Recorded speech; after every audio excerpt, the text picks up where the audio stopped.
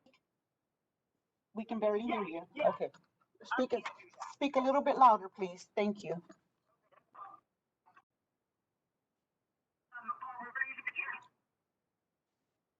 Yes, ma'am.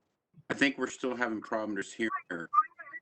Oh, one moment. Cosmetology instructor, and I represent a legislative officer for the Cosmetology Community College Educators of Texas.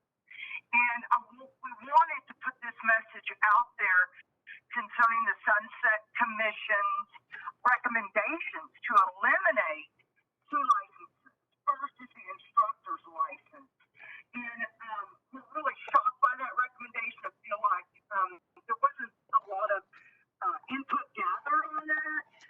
Because someone can perform aesthetics or do hair or nails, doesn't mean they know how to teach. And there's not a 4-year degree out there, like if someone wishes to teach high school or, grade school or anything like that. So this is the only process we have of actually making educators out of people that have been in a very specific industry for a long time. And that those are two completely different things. And they also would not be able to get jobs in secondary education because they are very specific about the kind of credentials you have when you're teaching cosmetology in a secondary institution. So, we feel like there's so much more.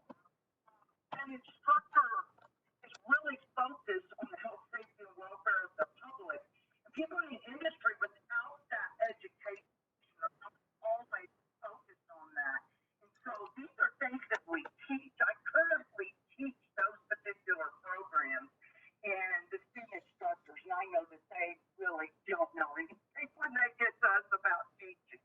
So I would encourage you to really think that over when you're looking at the Sunset Commission's recommendations, and also the wig.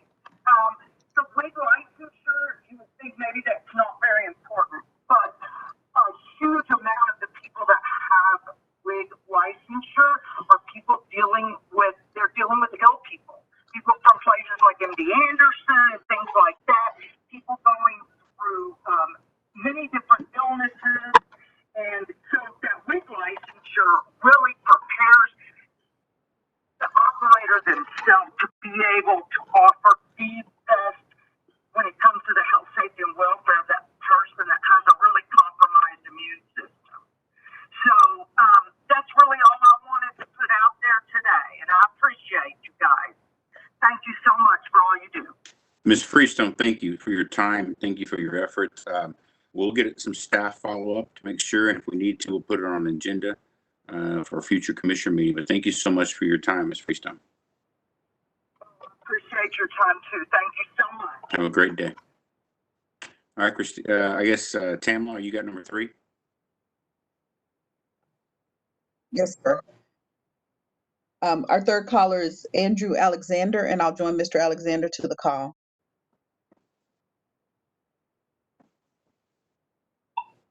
Mr. Alexander? Hello. Hi. You are joined to the commission call. Mr. Alexander, can you hear me? Yes, can you hear me okay? Yes, sir. This is Chairman Figueroa.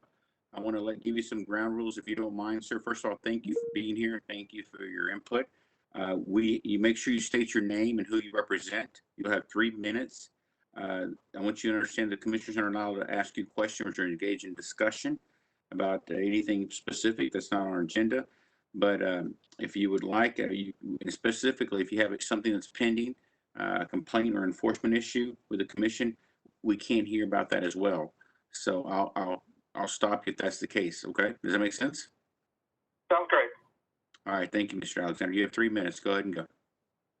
Yes, my name is Andrew Alexander. I reached out to you guys about small massage school that I owned last month.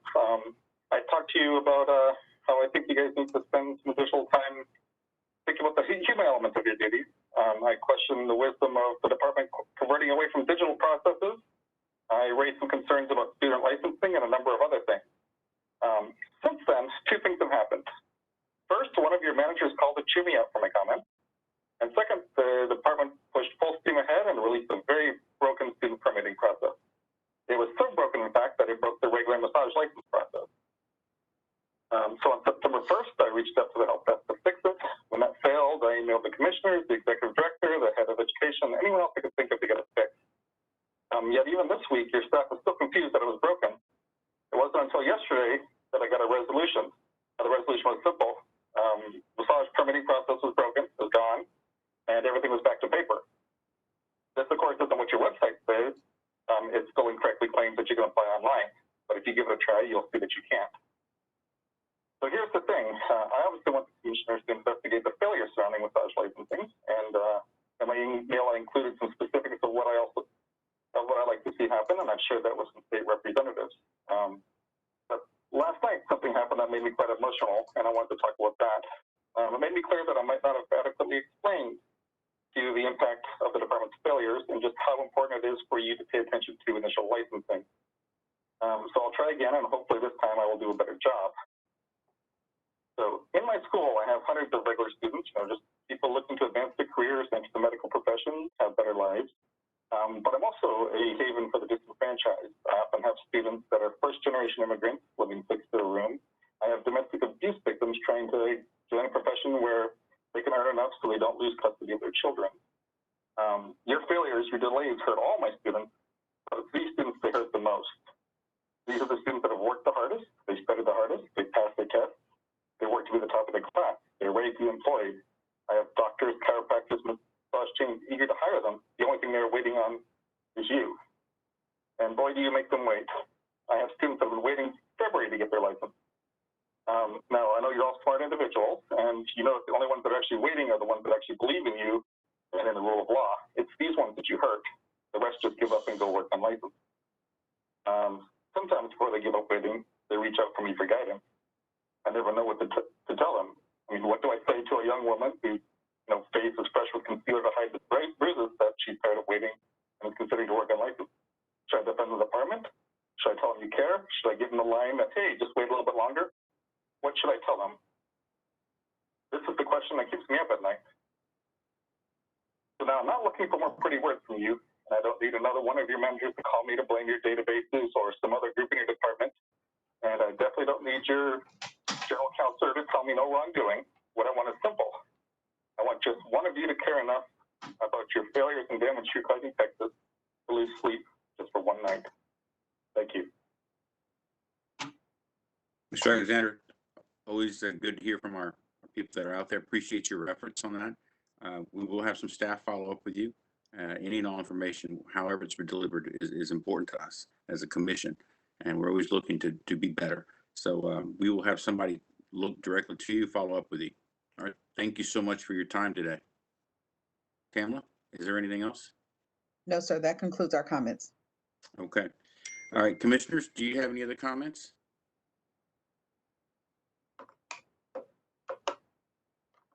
Mr. Chairman, for these public comments, especially since we're dealing with this either via WebEx or some media platform right now, I think in order for us to listen to these people respond and have public comments, I would like for us to come up with a better mechanism to hear them, because out of the three, I didn't understand, and I'm being honest, I didn't understand a thing that anyone was completely saying. And I think that's disrespectful to them as a commissioner, that I would like to hear what they had to say. And I really didn't understand what they were saying, to be honest with you.